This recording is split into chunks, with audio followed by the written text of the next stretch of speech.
All right, there's a really hot political race in Texas that we are watching closely, the Republican Senate primary runoff in late May between the longtime incumbent Senator John Cornyn and the state's Attorney General Ken Paxton. Paxton's been an incredibly effective fighter for the broader MAGA movement, so this is a very, very interesting fight here in this runoff election in late May. The GOP, hoping to fend off Paxton's attempt here, has spent a fortune on John Cornyn, the most expensive primary in U.S. history. Over $110 million has been spent on this. Trump telling NBC over the weekend he's still mulling over who to endorse here, saying Cornyn and Paxton are both electable. The president says he likes both of them very much, adding an endorsement could hinge on this Save America Act, which is the big story today, right? Democrat John Tallarico, the bizarre, woke religious guy, awaits the winner in the general election between the Democrat and the Republican in the state of Texas. And Senator John Cornyn joins us now.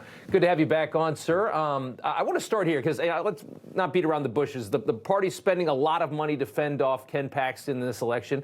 Why is it that that is necessary?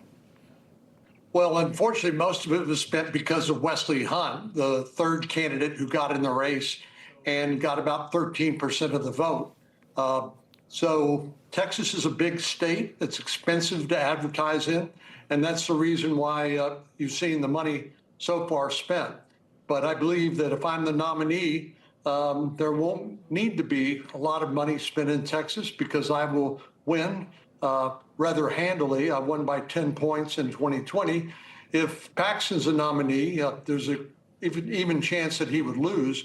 And if he doesn't lose, you'd have to spend hundreds of millions of dollars trying to save him, and it would obviously have a negative impact down ballot.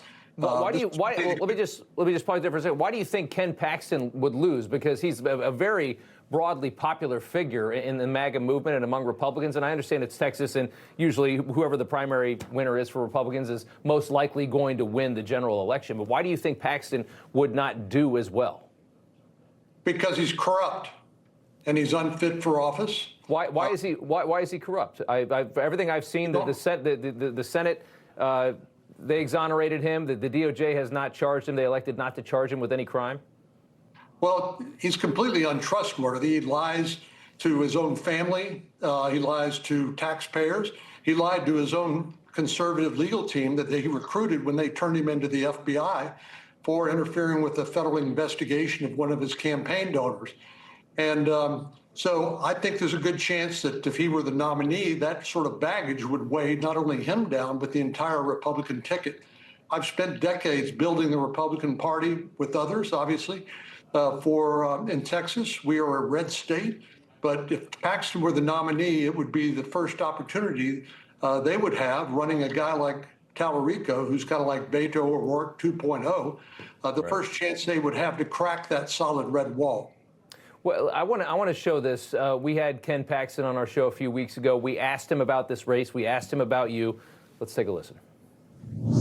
John Cornyn has spent over $100 million trying to save a seat that he's held since for the last 24 years. The guy has not accomplished anything. What has John Cornyn accomplished in his 24 years? Let's give him the whole 40 years he's been in public office. No one has an answer. It's time that we had somebody that can deliver results in Texas, and he's not the guy. He's had his time. He's been there a long time. It's time for John Cornyn to go home. So when you talk to Republicans that say, you know, you're an establishment guy, and you hear a criticism like that from Ken Paxton, what's your response to that? Well, it's not true. The Tax Cuts and Jobs Act, which was a signature accomplishment of the Trump administration in his first term, I was the whip, the vote counter for making sure that we got that passed. Yeah. The most important tax reform in 25 years. When it came to 3 new Supreme Court justices, I served on the Judiciary Committee, Neil Gorsuch, Amy Coney Barrett, Brett Kavanaugh. I was there with other Republicans to get them confirmed. That's not nothing. And now the one big, beautiful bill, the Working Family Tax Cuts Act, we worked hand in glove with President Trump. So either Ken Paxton hasn't been paying attention or he's just intentionally misrepresenting my record. That's why the Border Patrol, the National Border Patrol Council has endorsed me because of my efforts on border security. And as we pointed out, we voted with President Trump 99.3% of the time. Yeah, I mean, on the votes, it all kind of matches up, and I understand that. I want to ask you about the SAVE Act before I let you go, though, because the president sounds like a lot of it's going to hinge on that. John Thune today just had a press conference earlier today where he sounded a lot like Trump. He's talking about how ridiculous it is that they're objecting to voter ID, that you need ID to go everywhere. The talking points are very similar. I know you're with the president on the SAVE Act. You've said that publicly. But does it matter at all? If Thune is not going to say, we're going to do a talking filibuster in this thing, it's going to fail. And a lot of people think that Thune's up there just trying to parade this up there, knowing it's going to fail just to kind of keep everybody happy in this moment. Are you applying any pressure to turn this into a talking filibuster so there's a chance? Absolutely. I support the talking filibuster, and I agree with President Trump that this is foundational legislation, because if you have non-citizens voting, if people can vote without showing voter ID, it undermines the whole basis of our political system, and nothing else really counts. So I understand the importance, and I'll be doing everything I can as an original co-sponsor of this bill to support the talking filibuster and to get it on the president's desk. Fair enough. Senator Cornyn, we appreciate your time. Thank you. Everybody's reporting the same stories, the same spin. You turn the channel, it's always the same. But not us. We're different. We report the real news. No spin, just the facts. Turn to us, and you won't turn back. Tune in to Rob Schmitt tonight on Newsmax.